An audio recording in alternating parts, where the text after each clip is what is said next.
नमस्कार दोस्तों, मेरा नाम है आशुतोष और आज हम पढ़ेंगे इस चैप्टर को। उसका नाम है वो है periodic classification of elements, class 10th chemistry. तो सबसे पहले हम इस चैप्टर के अंदर पढ़ते हैं वो है कि क्लासिफिकेशन क्या होता है। तो placing similar groups and species together is known as classification. तो सिमिलर ग्रुप्स को और स्पीशीज़ को एक साथ में प्लेस करना क्या होगा, क्लासिफिकेशन होगा। ठीक है, तो classification is needed easily to understand the properties of different elements in a periodic table. Elements with similar properties are placed in a group to understand them easily. अब हुआ क्या कि क्लासिफिकेशन की ज़रूरत कहाँ पड़ी। ज़रूरत क्लासिफिकेशन की कहाँ पड़ती है हमें, कि प्रॉपर्टीज़ को अंडरस्टैंड करने में। ठीक है, किसकी, डिफरेंट एलिमेंट्स की। ठीक, तो उसको हम क्या करते हैं, एक पीरियोडिक टेबल के अंदर एक ऐसी टेबल बनाते हैं, पीरियोडिक टेबल, उसके अंदर हम उसको प्लेस कर देते हैं एलिमेंट्स, ताकि उनकी प्रॉपर्टीज़ को अच्छे से समझ सकें। ठीक है, तो elements with similar property are placed in a group to understand them easily. अब हमने क्या किया, एलिमेंट्स को एक ग्रुप के अंदर प्लेस करते गए, अलग अलग ग्रुप्स के अंदर एलिमेंट्स को प्लेस करते गए, ग्रुप बना के, ताकि उनकी प्रॉपर्टीज़ को एक बंच के अंदर समझ सकें। जैसे कि यहाँ पर डायग्राम में देखें तो सबसे पहले क्या होता है, बस था मैटर। अब मैटर के अंदर में मिलता है प्योर सब्सटेंसेस, पे मिलता है मिक्सचर। तो प्योर सब्सटेंस में मिलता है एलिमेंट एंड कंपाउंड। तो एलिमेंट्स जो थे उनको मैंने ग्रुप्स के अंदर भी डिवाइड कर दिया फर्दर, ताकि उनकी प्रॉपर्टीज़ को अच्छे से एक बार स्टडी किया जा सके, कि सबकी ये कॉमन प्रॉपर्टी एक पूरे ग्रुप के ऊपर अप्लाई हो सके। अब आता है ड्रोबेनियर ट्रीड्स। क्या होता है, Dobenius triad is considered three elements in which atomic mass of central element is arithmetic mean to the other two elements. For example, atomic mass of lithium and sodium and potassium are 7, 23 and 39.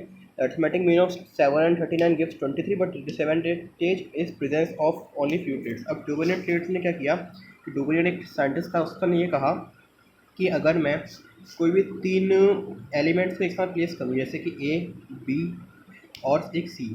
ठीक है, ये तीन मेरे पास element थे।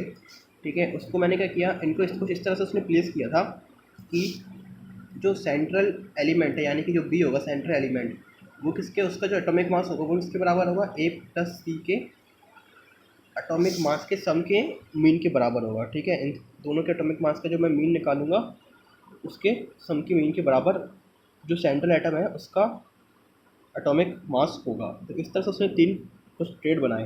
अगर उसका example देखें तो लिथियम, सोडियम, पोटेशियम उसने एक ट्रेड में रखे।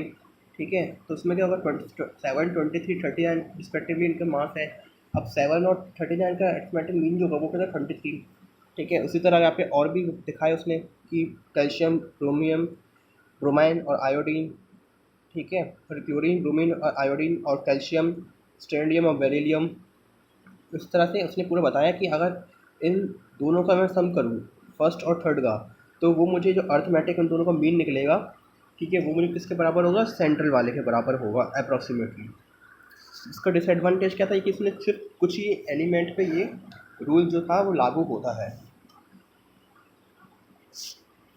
अब आते हैं न्यूलैंड लॉ ऑफ ऑक्टेव के ऊपर, कि न्यूलैंड ने कुछ लॉ ऑफ ऑक्टेव दिए। न्यूलैंड क्या था, एक साइंटिस्ट था।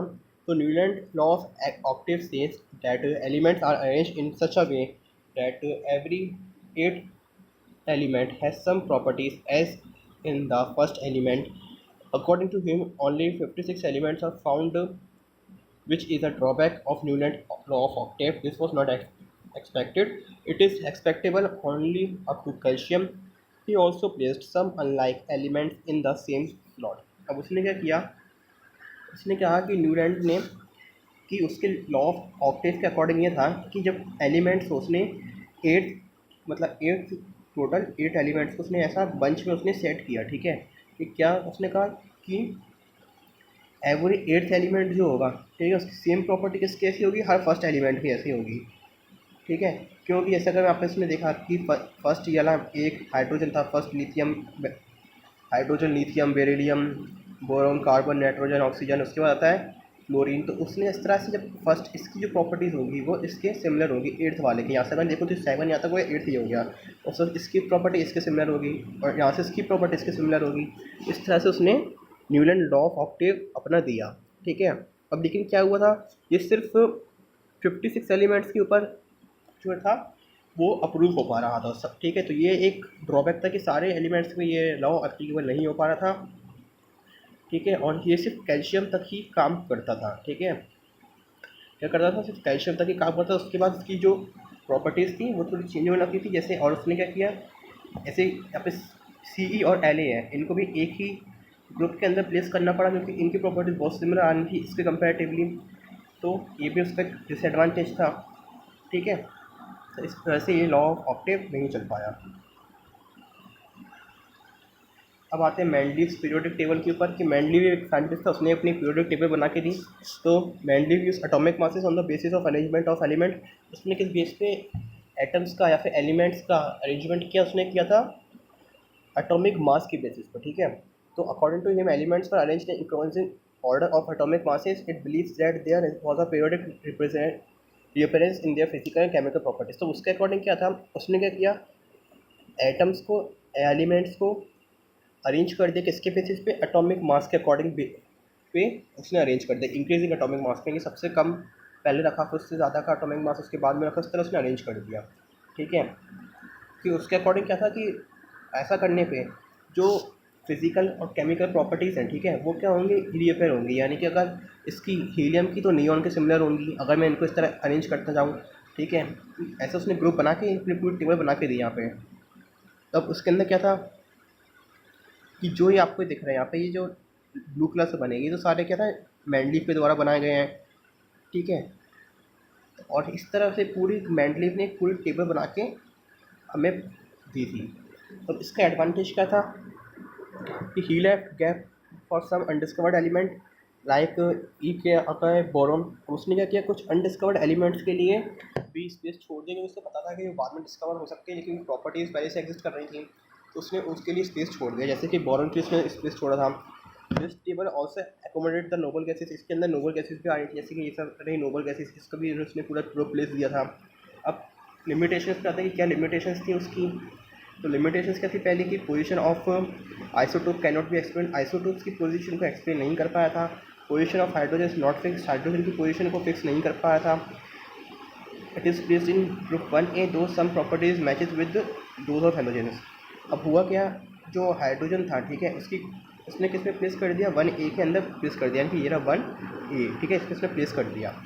लेकिन हुआ क्या था, इसकी कुछ प्रॉपर्टीज़ क्या थी, हाइड्रोजन की हेलोजन से भी मैच करती थी, तो इसकी हाइड्रोजन का जो प्लेस था वो अभी भी अनडिफाइंड हो रहा था। अब हम आते हैं मॉडर्न पीरियोडिक टेबल के ऊपर, कि हमें दिखाइए ये पूरी मॉडर्न पीरियोडिक टेबल, इसको अच्छे से एक बार देख लीजिए कि यहाँ पे टोटल कितने ग्रुप्स हैं। टोटल यहाँ पे मेरे पास 18 ग्रुप्स हैं। ये इनको मैं ग्रुप बोलता हूँ, हॉरिजॉन्टल कॉलम्स को, थोड़ी वर्टिकल कॉलम्स को मैं ग्रुप बोलता हूँ। ठीक है, और ये पीरियड बने यहाँ पे इस तरह से, जो हॉरिजॉन्टल ये बने हैं जो यहाँ पे रोज़, इनको मैं बोलूँगा पीरियड। ठीक है, अब आते हैं मॉडर्न पीरियोडिक टेबल के ऊपर। तो D Mendeleev discover the modern periodic table in 1869। Year 1869 में उसने मॉडर्न पीरियोडिक टेबल की डिस्कवरी करी थी। तो according to modern periodic law, properties of an element are periodic function of their increasing atomic number. अब इसमें क्या था कि मॉडर्न पीरियोडिक लॉ जो आया उसके अकॉर्डिंग क्या होता है कि जो पीरियोडिक प्रॉपर्टीज़ हैं एलिमेंट्स की, वो किस पर डिपेंड करती हैं, उनकी इंक्रीजिंग एटॉमिक नंबर के ऊपर। ठीक है, properties of an element are periodic function of their increasing atomic number. यानी कि अगर मैं उनके इंक्रीजिंग एटॉमिक नंबर के हिसाब से उन्हें अरेंज कर दूँ, जैसे कि 1, फिर 2, फिर 3, 4, 5, 6, 7, 8, इस तरह से उनको अरेंज किया पूरा टेबल बना के, तो उनकी जो प्रॉपर्टीज, उनका पीरियोडिक फंक्शन होगा वो किस पर डिपेंड कर रहा है, इंक्रीजिंग एटॉमिक नंबर के ऊपर। ठीक है, ये मुझे समझ में आ गया। अब isotopes are placed at one place in a same group. अब इसमें क्या किया उसने, आइसोटोप जो थे, ठीक है, उनको सेम प्लेस पे प्लेस कर दिया गया, एक ही ग्रुप, सेम ग्रुप के अंदर। ठीक है, और ये सब इसके पूरे जो यहाँ पे दिखते हैं, ये पूरे इसके फंक्शन है यहाँ से लेके यहाँ तक कि किस तरह से प्रॉपर्टीज़ थी पीरियोडिक, मॉडर्न पीरियोडिक टेबल की। तो there are no element between hydrogen and helium as atomic mass is always come in whole number. तो हाइड्रोजन और हीलियम के बीच के अंदर कोई भी एलिमेंट नहीं होता था, क्योंकि एटॉमिक मास जो होता है वो हमेशा क्या होता है, एक होल नंबर के अंदर हमें मिलता है। ठीक है, और atomic number is represented by Z. Atomic number को जेड से रिप्रेजेंट किया गया, और ये किसके इक्वल होता है, ये इक्वल होता है number of proton in the nucleus of an atom. यानी कि एक एटम की न्यूक्लियस के अंदर कितने नंबर ऑफ प्रोटॉन होते हैं उस पर डिपेंड करता है, क्या डिपेंड करता है, जेड की वैल्यू, यानी कि एटॉमिक नंबर की value. It also consist of 18 vertical columns known age groups. उसमें 18 वर्टिकल कॉलम थे और साथ उसके अंदर हॉरिजॉन्टल रोज, हमने कहा क्या क्या पीरियड। ठीक है, अब एलिमेंट जिनके पास same number of valence electron होते हैं उनको क्या किया, सेम ग्रुप के अंदर लगाया गया। यानी कि अगर मैं आप एग्जांपल देखूँ तो बेरियम, मैग्नीशियम, कैल्शियम, इन पूरे ग्रुप के अंदर सेम नंबर की वैलेंसी होगी, यानी कि इस पूरे ग्रुप की सेम वैलेंसी होगी, इस पूरे ग्रुप की सेम वैलेंसी होगी, इसकी पूरी सेम वैलेंसी होगी। इस तरह से एलिमेंट्स की सेम वैलेंसी थी, उनके ग्रुप में अरेंज कर दिया गया। ठीक है, अब और सी प्रॉपर्टीज़ क्या है कि as we go down in a group number of shell increases. जब हम ग्रुप में नीचे जाते हैं तो नंबर ऑफ शेल्स बढ़ते जाते हैं। ठीक है, यानी कि हाइड्रोजन के पास एक होगा, लिथियम के पास 2 शेल होंगे। इस तरह शेल नंबर ऑफ शेल बढ़ते जाते हैं। Each period has a new electronic shell getting filled. और हर पीरियड के अंदर एक नया इलेक्ट्रॉनिक शेल बढ़ने लगता है। जैसे कि लिथियम और बेरिलियम में अगर मैं आऊँगा तो यहाँ पे मेरे पास लिथियम दिया हुआ है, यहाँ मुझे बेरिलियम दिया हुआ है। तो जब इसमें बढ़ूँगा तो इसमें नंबर ऑफ जो शेल होगा, ठीक है, तो वो क्या होगा कि elements having same number of occupied shells are placed in same period. यानी कि मतलब क्या होगा, नंबर ऑफ शेल बढ़ने की जगह क्या होगा कि अगर इसके पास 2 शेल है तो वही 2 शेल इसमें और बढ़ते चले जाएंगे। यानी कि इसमें नंबर ऑफ शेल्स कांस्टेंट रहेंगे लेकिन उसके अंदर इलेक्ट्रॉन बढ़ते चले जाएंगे। ठीक है, अब आते हैं दूसरे पॉइंट के ऊपर। तो each period has new electronic shell getting filled. अब क्या होगा कि हर पीरियड के अंदर एक नया इलेक्ट्रॉनिक शेल फिल्ड होना शुरू हो जाता है। यानी कि इसमें अगर यहाँ तक भरे होगा सेकंड शेल तो इसमें थर्ड शेल के अंदर भरने इलेक्ट्रॉन शुरू हो जाएंगे यहाँ से थर्ड पीरियड से। ठीक है, और क्या, number of element placed in a particular period depends on point how electronic field on into various shells. अब नंबर ऑफ एलिमेंट्स जो होते हैं वो एक पर्टिकुलर पीरियड के अंदर कितने रखे जाएंगे वो किस पर डिपेंड करता है कि इलेक्ट्रॉन्स जो हैं वो वेरियस शेल्स के अंदर किस तरह से प्लेस किए गए हैं। ठीक है, अब to find out the number of electron in a shell 2n² formula can be used where n is number of shell. यहाँ पे क्या होगा, 2n² होगा। इस फॉर्मूला का यूज़ करके हम क्या पता करेंगे, नंबर ऑफ इलेक्ट्रॉन पूरी शेल के अंदर कितने होंगे। तो के शेल के अंदर अगर n की वैल्यू 1 होगी तो 2n² से 2 इलेक्ट्रॉन होंगे। एल शेल के अंदर 8 इलेक्ट्रॉन होंगे। ठीक है, उसी तरह क्या पूरा होते कितने कैसे शेल्स होते हैं, हमारे पास होता है के, एल, एम, एन। एम के अंदर जब मैं लगाऊंगा, एम के अंदर एन की वैल्यू कितनी होगी, मेरे पास 3 होगी। ठीक है, तो अगर मैं इसको पूरा फुल करूँगा तो इसकी मुझे कितनी वैल्यू मिलेगी, यहाँ पे मुझे इलेक्ट्रॉन की वैल्यू 18 मिलेगी। कितनी मिलेगी, 18 मिलेगी। और valence electron also determine the number of bonds which is formed by an element. Valence electron से क्या भी डिपेंड करता है कि कितने बॉन्ड बनाएगा वो एलिमेंट। अब ट्रेंड क्या आती है मॉडर्न पीरियोडिक टेबल के अंदर देख लेते हैं किस तरह से एमिशन एनर्जी, इलेक्ट्रॉन एफिनिटी वगैरह, मेटेलिक कैरेक्टर वगैरह, एटॉमिक साइज, वैलेंसी वगैरह, ये सब किस तरह से पूरे मॉडर्न पीरियोडिक टेबल के अंदर वेरी करती हैं। तो on moving left to right in a period valency increase and then decreases. तो क्या होता है, जब मैं लेफ़्ट से लेके राइट जाऊँगा, क्या करूँगा, पीरियोडिक टेबल के अंदर लेफ़्ट से लेके राइट जाऊँगा तो क्या होगा, वैलेंसी पहले तो बढ़ेगी फिर उसका डिक्रीज़ होने लगेगी। ठीक है, लेकिन एक ग्रुप के अंदर डाउन द ग्रुप सेम रहेगी, कांस्टेंट रहेगी। ठीक है, क्योंकि और क्या होगा इसके अंदर कि as we move from left to right in a period valence electron increases and remain same as we go in down the group. अब क्या होता है कि जब हम लेफ़्ट से राइट जाते हैं ग्रुप के अंदर तो क्या होता है, वैलेंस इलेक्ट्रॉन जो होते हैं, ठीक है, वो बढ़ने लगते हैं। लेकिन जब वो ग्रुप में नीचे जाते हैं, ठीक है, डाउन द ग्रुप जाते हैं तो वैलेंस इलेक्ट्रॉन कहते हैं कांस्टेंट रहता है। अब आते हैं कि एटॉमिक साइज के ऊपर कहता है, तो it decreases from left to right in a period as nuclear charge increases due to large positive charge on the nucleus. अब क्या होता है कि लेफ्ट से जब हम राइट जाएंगे पीरियोडिक टेबल के अंदर तो एलिमेंट्स का क्या होगा, जो साइज़ होगा एलिमेंट्स का, ठीक है, वो क्या होगा, डिक्रीज़ होने लगेगा। क्यों क्यों क्यों होगा कि पॉजिटिव चार्ज जो होगा न्यूक्लियस के ऊपर वो बढ़ने लगेगा तो एलिमेंट्स का साइज़ क्या होगा, डिक्रीज़ होने लगता है। उससे एटम का साइज़ मतलब डिक्रीज़ होने लगता है, एटॉमिक साइज़ डिक्रीज़ होने लगता है। Atomic size increases down in a group due to decrease in nuclear charge and addition of new shell. अब क्या होगा, जब मैं डाउन द ग्रुप जाऊँगा मगर लेकिन तब क्या होगा, एटॉमिक साइज़ बढ़ेगा। क्यों बढ़ेगा, क्योंकि उस समय क्या होता है, न्यूक्लियर चार्ज के अंदर क्या होता है, डिक्रीज़ मुझे मिलता है। ठीक है, और एडिशन ऑफ न्यू शेल हो जाता है। तो इसके कंपैरेटिवली क्या होता है, जब एडिशन ऑफ न्यू शेल जब बढ़ेगा तो न्यूक्लियर चार्ज क्यों कम होने लगेगा, क्योंकि नंबर ऑफ इलेक्ट्रॉन भी बढ़ने लगेंगे साथ ही यहाँ। तो एटम का साइज़ जो होगा वो काफ़ी ग्रेटली बढ़ता है। इस चक्कर में क्या होता है, एटम का साइज़ बढ़ने लगता है नेट। अब आते हैं मेटेलिक कैरेक्टर के ऊपर। तो मेटेलिक कैरेक्टर क्या होता है, मेटेलिक कैरेक्टर होता है कि ability of an atom to lose electron is not metallic character. तो उसकी जो एटम की एबिलिटी होती है जिससे वह इलेक्ट्रॉन यूज़ करता है उसको हम क्या बोलते हैं, metallic character. Metallic character decrease करता है लेफ़्ट से राइट जाने पे एक पीरियड के अंदर, ठीक है। और ऐसा क्यों होता है? इंक्रीज़ इन न्यूक्लियर चार्ज की वजह से ऐसा होता है। और नॉन मेटलिक कैरेक्टर क्या होता है?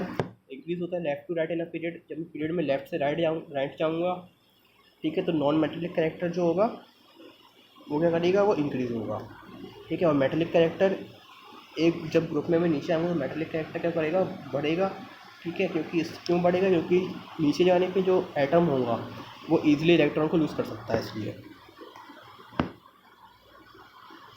अब आते हैं आयोनाइजेशन एनर्जी क्या होती है। तो ionization energy is the energy required to remove an electron from isolated gaseous atom. तो कोई आइसोलेटेड गैसियस एटम से एक इलेक्ट्रॉन निकालने की जो एनर्जी चाहिए पड़ेगी, उसी को मैं क्या बोलता हूँ? Ionization energy. और आयोनाइजेशन एनर्जी इंक्रीज़ करती है जब हम लेफ़्ट से राइट जाते हैं पीरियड के अंदर, पीरियड के अंदर। और लेकिन जब ग्रुप में नीचे जाते हैं, ठीक है, तो आयोनाइजेशन एनर्जी कम होने लगती है। क्यों होने लगती है? क्योंकि न्यूक्लियर चार्ज के अंदर क्या होता है? डिक्रीज़ होता है। लेकिन कुछ एक्सेप्शनल केसेस भी हमारे पास होते हैं कहीं ना कहीं। अब हम आते हैं कि इलेक्ट्रोपॉजिटिव कैरेक्टर क्या होता है। तो इलेक्ट्रोपॉजिटिव कैरेक्टर जो होता है कि वह एटम कितना पॉजिटिवली कैरेक्टर शो कर रहा है, वो उसको हम बोलते हैं इलेक्ट्रोपॉजिटिव कैरेक्टर। तो ये क्या करता है? डिक्रीज़ होता है लेफ़्ट से राइट जाने में एक पीरियड के अंदर, कम होने लगता है लेफ़्ट से राइट जाने में इलेक्ट्रोपॉजिटिव कैरेक्टर, ठीक है। लेकिन और क्या होता है? एक ग्रुप में जब हम ग्रुप में नीचे जाते हैं तो इलेक्ट्रोपॉजिटिव कैरेक्टर जो होता है वो क्या करता है? इंक्रीज़ करने लगता है, ठीक है। और ऐसा क्यों होता है कि मेटलिक कैरेक्टर के अंदर डिक्रीज़ होता है लेफ़्ट से राइट जाने पीरियड के अंदर, इसी चक्कर में इलेक्ट्रोपॉजिटिव कैरेक्टर का ये हमें ट्रेंड शो होता है। अब बेसिक कैरेक्टर ऑक्साइड का एक बार देख लेते हैं क्या होता है। तो बेसिक कैरेक्टर ऑफ ऑक्साइड जो होता है वो क्या होता है कि वो इंक्रीज़ करेगा ग्रुप में जब हम नीचे जाएंगे, ठीक है।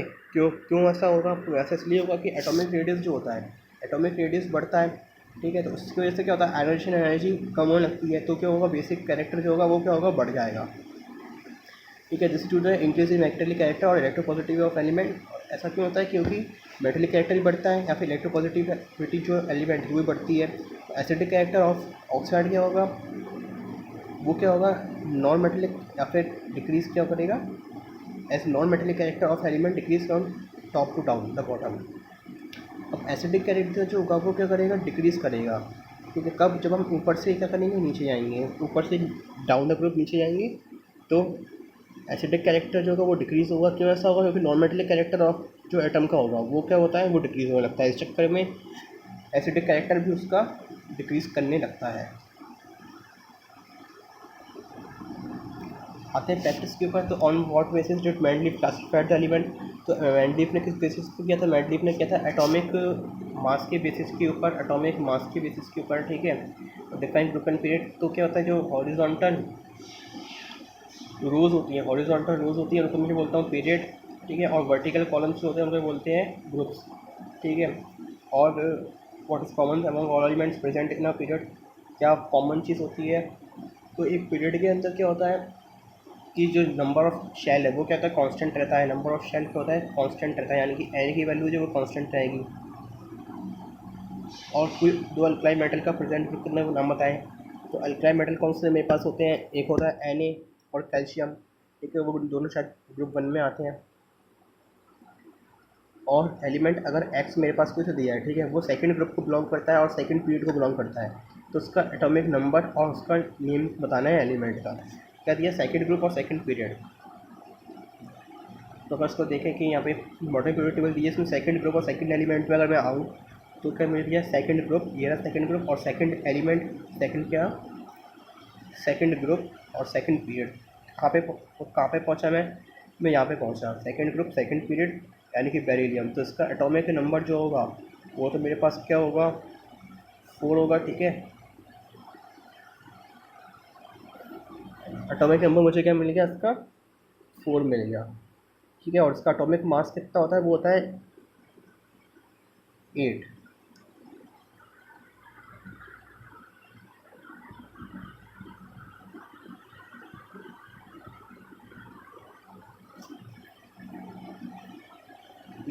तो ये हमने आज पूरा चैप्टर पढ़ा, ठीक है। तो इसका आंसर मेरे को पास क्या मिला कि नेम ऑफ एलिमेंट जो होगा वो मुझे कौन सा मिला था?